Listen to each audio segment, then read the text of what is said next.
lot of these videos, I've been showing a lot of what to do and trying to help new drivers, navigate, through this whole process of trucking. In this video, it's really no different. The D.O.T. You're going to deal with it. You don't have to like it. You have to love it. You don't have to accept it. You don't have to. They're there. So, what I'm planning on doing with this video is I'm going to show you how to navigate scale houses, permits, and I'm not going to give you any legal advice, of course not, but I'm going to help you navigate through these processes of what's going to happen when you go through scale houses, what needs to be in your permit book, and how to make this as painless as possible. So, let's get going. The first thing you're going to have is your permit book. Now, we'll just start there. When you come out of orientation, you're going to get in a truck. It's going to have one of these. It's going to have your company name on it, your truck number. It's going to have everything you need in this permit book. Now, when a new driver gets into his truck, chances are, the way people are these days, a lot of times they're going to say, yeah, all the permits are up to date, blah, blah, blah. You as a driver need to check that. So, there needs to be several things in. You have to have instructions on how to use your e-log. And there's 4 permits that you absolutely have to have. You have to have your cab card, which is your registration. You have to have your insurance slip. You have to have your fuel tax agreement. And you have to have your annual inspection. Those 4 things. So, that's where you start. Now, as in my permit book, there's all sorts of other permits, like my cab card here, my IFTA, my insurance, and my inspection report is the first. But also, if you go to Oregon, you have to have a HUD, a heavy use tax sticker, on your truck and in your book. If you don't have one on your book and you don't have one on your truck, you need to make sure. They had stickers. I think they may have all gone digital now. Oregon, it's an $8 permit. But if you get caught in Oregon without the permit, that's a $185 fine out of your pocket. As a driver, it's your responsibility to make sure all your permits are current and up to date. You're asking, how is that my problem? It's the company's truck. Company places a lot of responsibility in your hands with your truck. The D.O.T., they don't care. It's your responsibility to make sure all your permits are in order. So when you get your truck, if there's anything you're unsure about, take it to your safety guy. Have them go through your permit book. I've been at this 20 years. Every now and then I still take my permit book and say, hey, is everything I need in here? And it is. But it's important to cover yourself because nobody else is going to cover you out here. You get in trouble for not having a permit, it's your fault for not staying on top of it. You don't have to like it. That's just the way it is. So, you got your permits, you're on your road, you're going to end up in a scale house. That's what happens. You have a pre-clearance unit, it's going to flash green, it's going to flash red. There's an etiquette to going into the scale house. Now, I put together a few clips from Google Earth. I'll just show you the general idea, but we'll talk about that here in a minute. But there is an etiquette, and there is a proper way to go through a scale house that will ensure you a green more times than not, unless you're just grossly overweight. And until you get used to your truck and your air gauge and how things go and what your loads are, it's your responsibility to make sure that truck is weighed properly. A lot of companies now, in fact most companies now, as a company driver, are paying for scale tickets. In fact, my former company, I talked to a guy there, they're actually paying for the app on his phone, puts in a code, bills right straight to the company, and he gets a scale ticket on his phone through the app for a CAT scale. So, and not a dime comes out of his pocket. He didn't even have to get off the scale to get his ticket. So, that's one of those things. So, now, let's get into the scale house. As you come up to the scale house, you're going to see the sign, of course, and you're going to have one of 2 lanes to go into, most likely. You're going to have your scale lane, or you're going to have, what we have here is the bypass lane. And the transponder, if you have one, will give you a green or red depending if you have to go in, and it'll take all your pertinent information. But if you have to go into the scale house, you'll have an indicator that'll tell you which lane to be in. As you saw, there's two lanes. You got the bypass lane and you have the scale lane. Now some scales vary from, but for the most part there's always a bypass, there's always a scale lane. Now the type of scale will vary from state to state, or how old the scale is, or if they've upgraded. Some states haven't upgraded in a long time. North Carolina still uses single axle platform scales per axle. Some scales in Illinois still use full length platform scales, but they weigh you as you come on.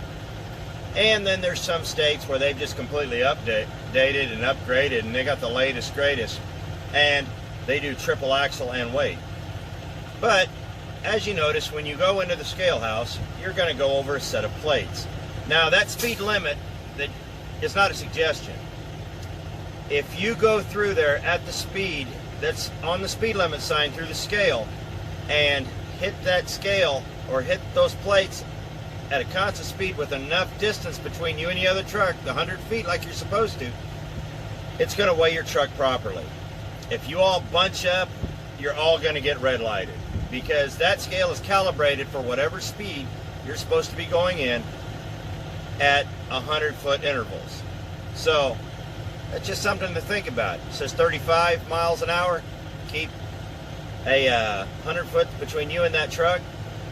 If you can roll it through at 35 and 100 feet, there's a really good chance you're going to get a bypass. Now, if you don't, you're going to get scaled. That's not a bad thing, but if you get pulled in for an inspection, here's what's going to happen. In the old days, when we used to go in for an inspection, they'd want to see our logbooks, they want to see our bill of ladings, and our permit book. You know, make sure you got all your supporting documents. Supporting documents are very important today. These are, you know, everything that's going to verify where you've been.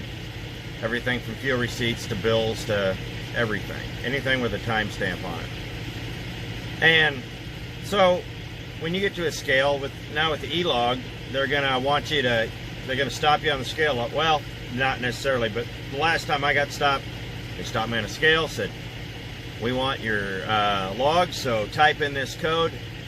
Boom, beamed them right over to the scale house. All my information was in there. It's very important to have all your information correct, from your trailer number to your load number and all that, just like on a regular paper log. And they wanted to see the cab card for the truck, cab card for the trailer, insurance, and my IFTA, and the bill of ladings. So now, this is where a lot of people get in trouble. Don't be overly helpful, but don't be a prick about it either. If they want to see it, let them see it.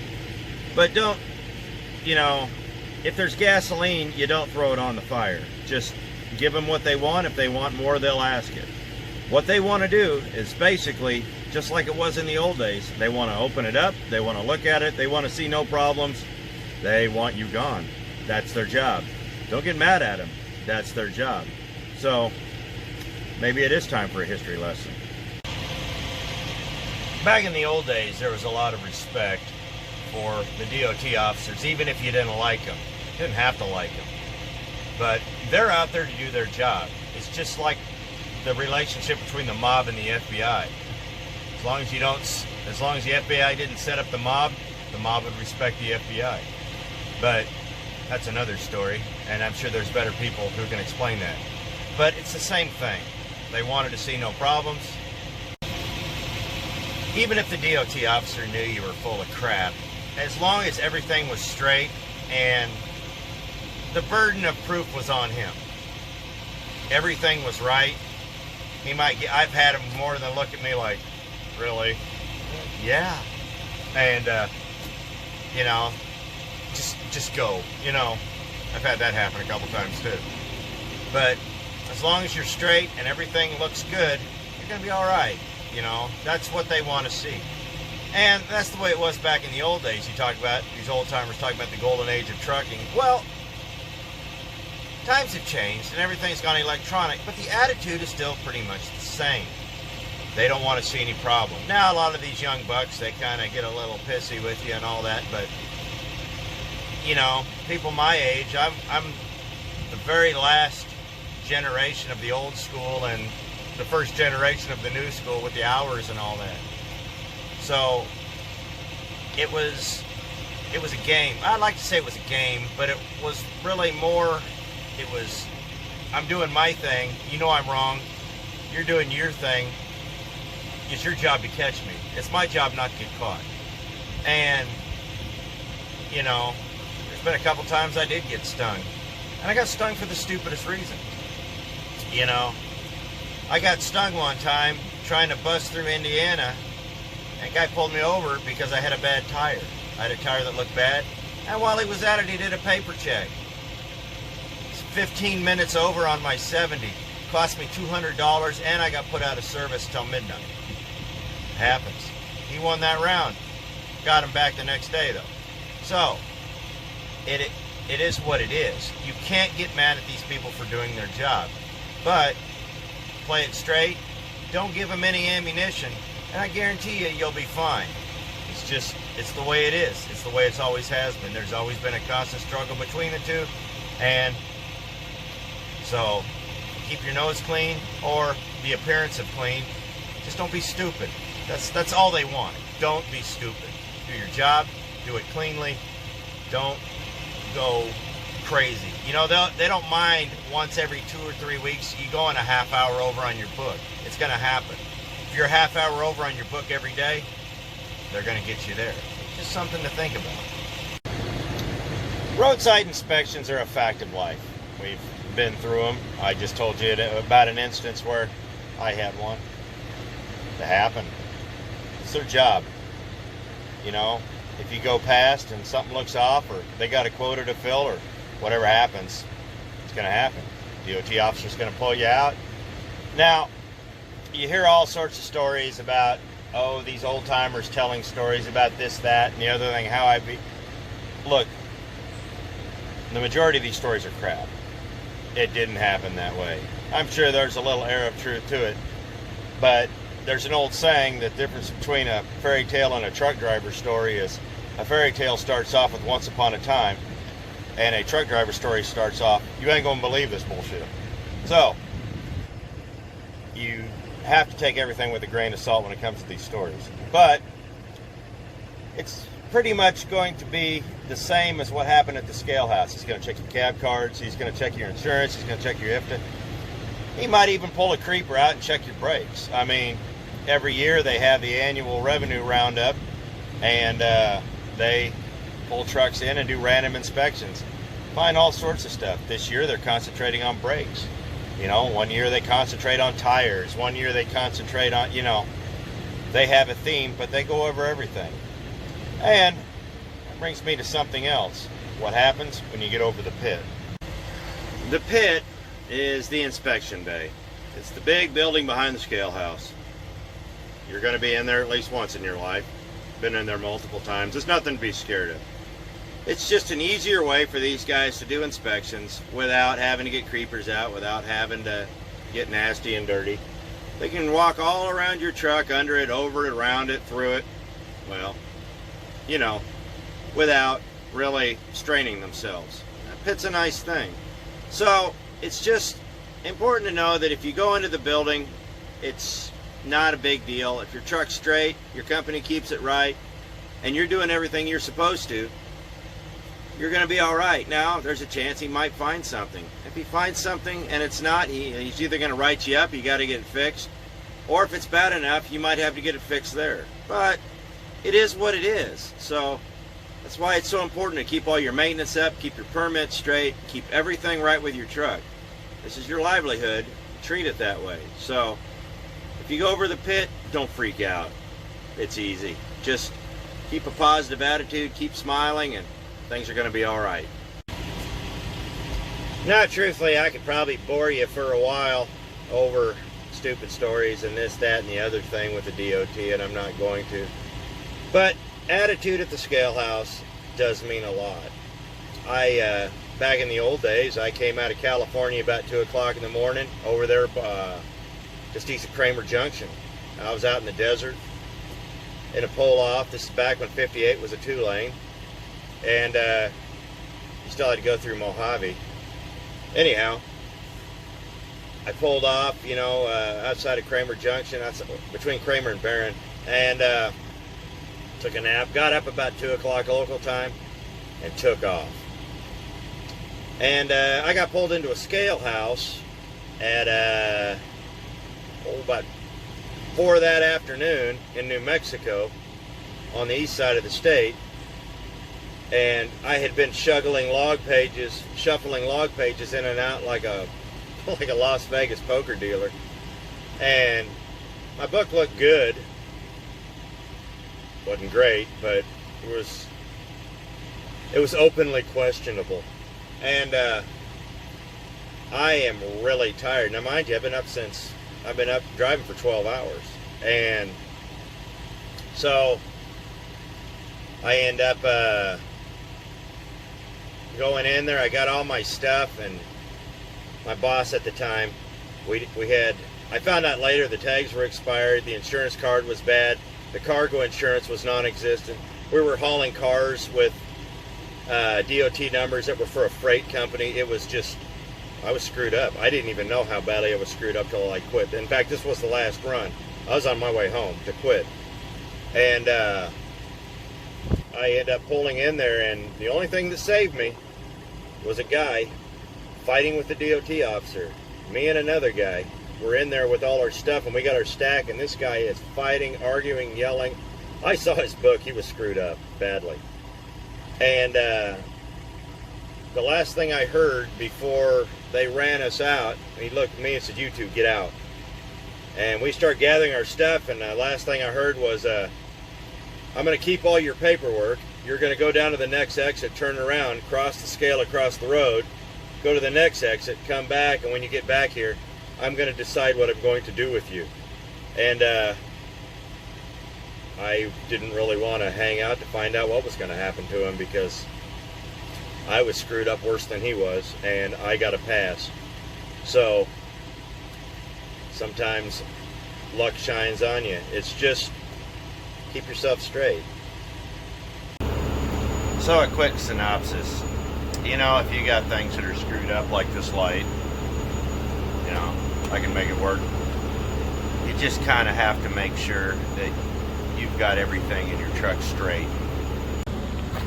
As you go further in this business, you're going to find that the burden of proof, and there's a lot of responsibility on you to make sure that everything is good to go when you do your pre-trip, and that all your permits are right in your books and everything is right. I know the video was a little long, but I didn't mean it to be. The important thing is to keep yourself straight. Make sure everything's in order. These guys aren't your enemy. The days of dodging the scales are over. Once you go under one of those cameras, the imaging software is incredible. If you ever get a chance to go inside and see some of that software, do it.